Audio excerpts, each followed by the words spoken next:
This is the Wise Guy Radio Show, a podcast dedicated to educating and inspiring through conversations with today's top talents in the world of glass. We will be dissecting their journeys in hopes to deliver actionable content that you, the artist, can start implementing now, helping you grow not only as a creative spirit, but also a successful artistic entrepreneur. With a little organization, relationship building, and your artistic ability, you can obtain greatness. Climb aboard, whether an artist, retail owner, or enthusiast. We have a ton of fun in store for you.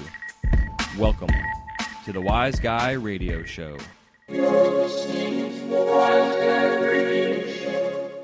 This episode of the Wise Guy Radio Show is sponsored by Wise Guy Media, a new company dedicated to showcasing the talents and offerings of their customers through podcasting, eye-catching graphics, logo, and customized web design.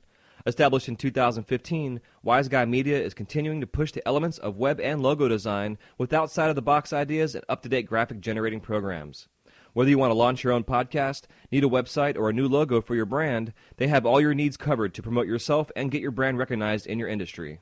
To see what they've been up to, check out their site, www.sonyermedia.com/wiseguy, for a sample of what they've been doing to help get this podcast off the ground. That's www.sonyermedia.com/wiseguy.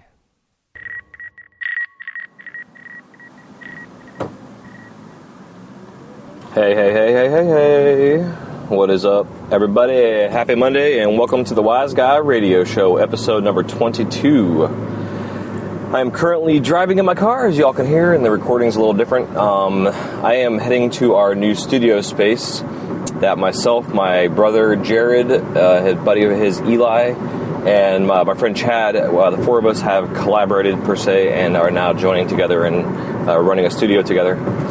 So this week's going to be a little bit different because this week I want to really go over what it is to get into a new space, signing a lease, setting up your benches, ventilation systems, the whole nine yards, kind of have you guys join our journey in these trials and tribulations as four artists come together to create a single unity in a space. So it's going to be a fun week. We're going to start off on Wednesday, really, with conversations that we're going to be having amongst the four of us as we put our heads together and powwow and kind of figure things out.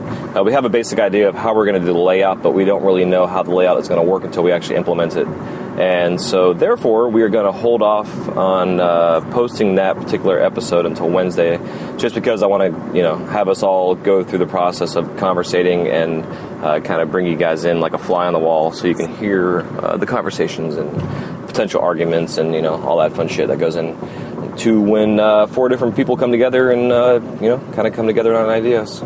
So, but this episode in particular, I really want to get into the nitty-gritty details of what it took for myself personally to really get this place figured out. Back a month ago, I put a notice out that I was looking for an assistant because I felt it was time that I needed to bring somebody aboard to help me with stuff other than glass work, the emails and shipping, to really get myself organized and to make sure that I was as efficient as possible.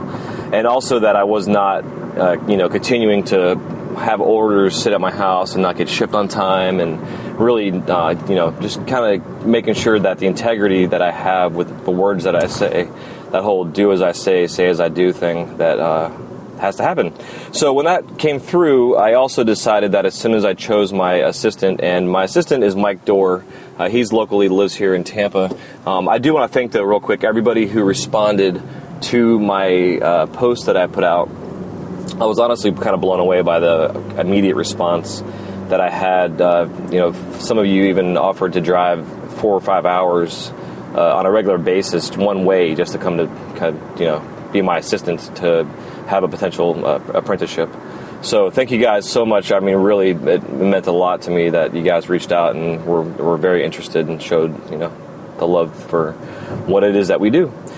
So, kind of back up a little bit. So, chose Mike, and then I decided at that point in time I was going to set myself a 90-day goal to move out of my garage at my house and actually get into some studio space.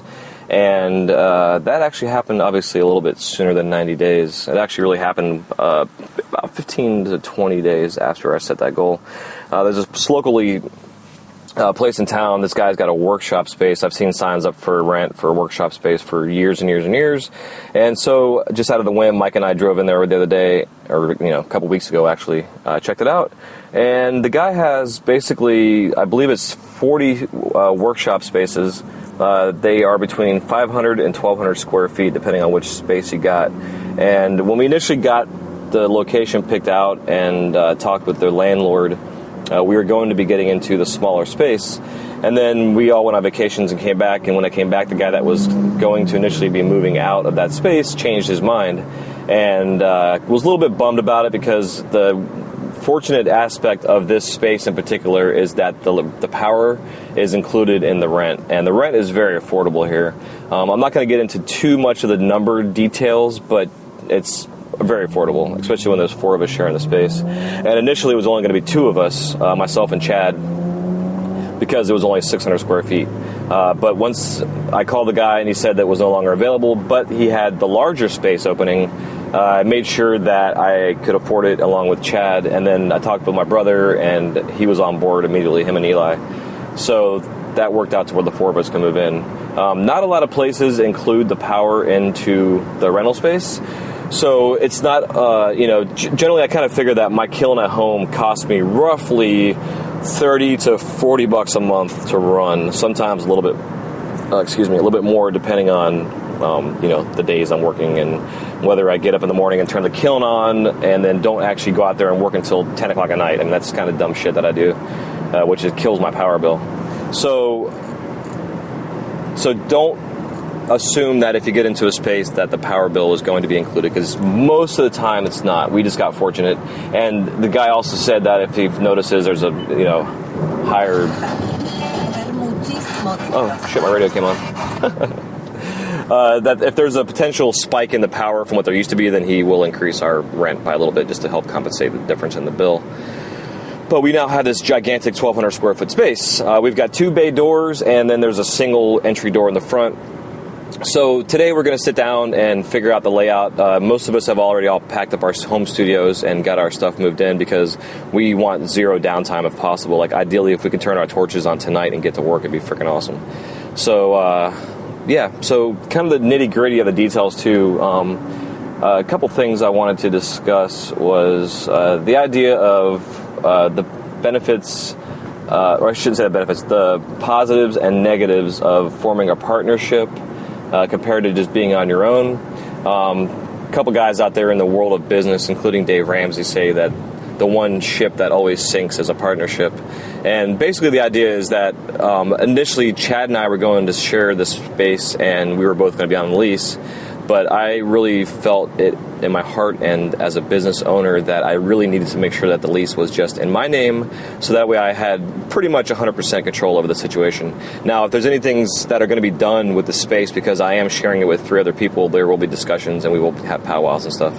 But in terms of an executive decision and liabilities and being responsible, I'm solely responsible for the space, which makes it a lot easier. So that way there's no conflicts or any of that kind of shit. If you're interested in joining a partnership with somebody, 9 times out of 10, it's really better that one person, and specifically of the 2 or 3, is the actual owner of the company, and then whoever else is involved in it is just an employee. But if you guys are looking at a partnership, one way you can go about doing it is that one person specifically is the owner of the company, and then number 2 person, who would be the partner, is not only a employee, but also gets a percentage of profits that is agreed upon, through the initial processing of the partnership. So just something to think about. It's really beneficial, because a lot of times, partnerships just don't work. I mean, it can ruin friendships. I've had a lot of friends in the past that got into businesses together, and they're no longer friends because of poor decisions in the business or whatever.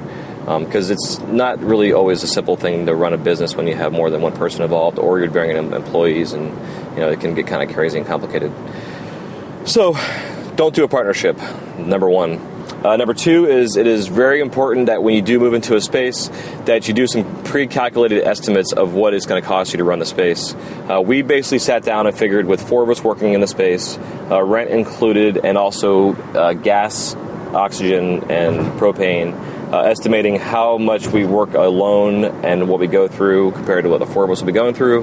And we sit down and did a calculation and then broke it down into 4 totals, basically, because we're all going to be sharing this space evenly and also the cost of it evenly. So we did that, but it is very important. You figure out, all right, if you use liquid oxygen or whether you use a high pressure tank or whatever, from when you've been working how much gas you go through.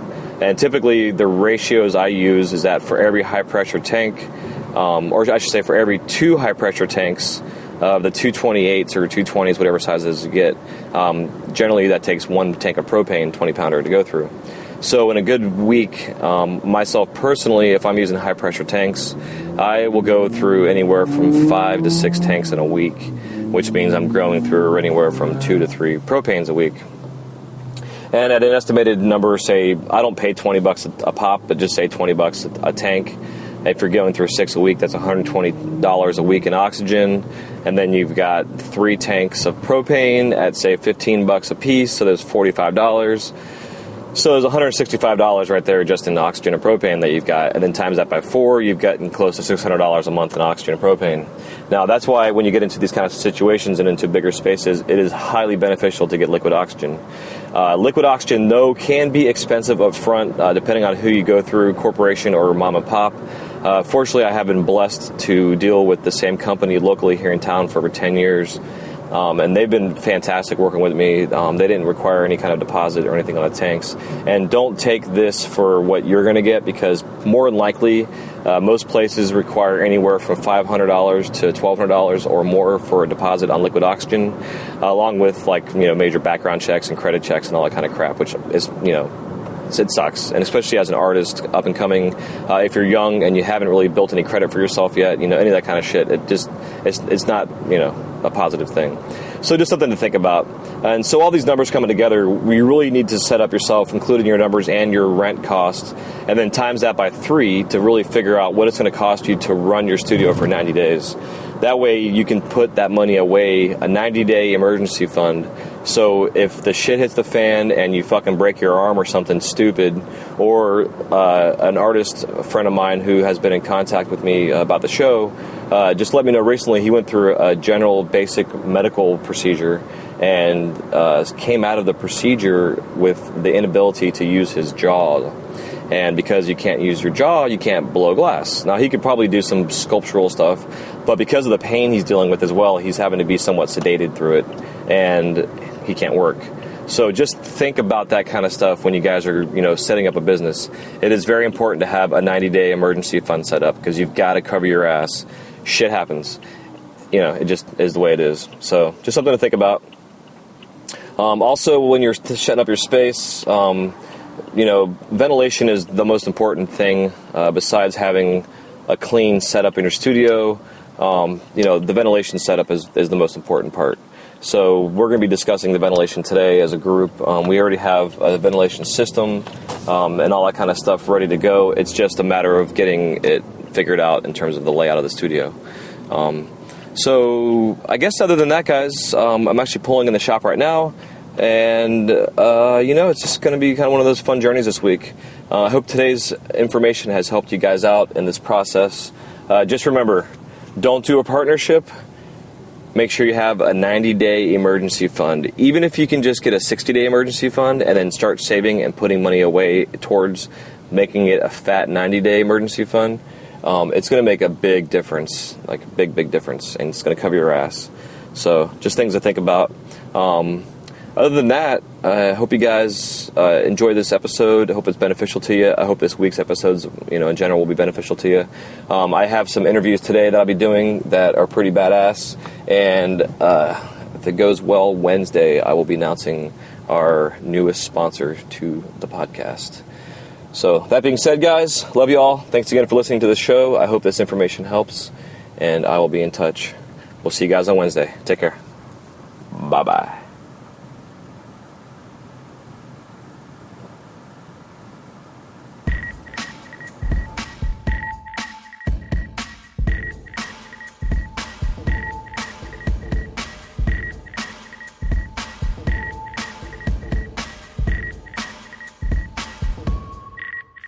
Thank you guys so much for listening to this episode of the Wise Guy Radio Show.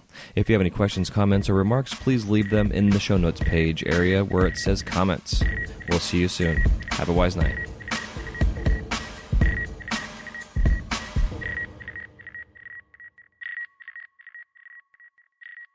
You're listening to the Wise Guy Radio Show.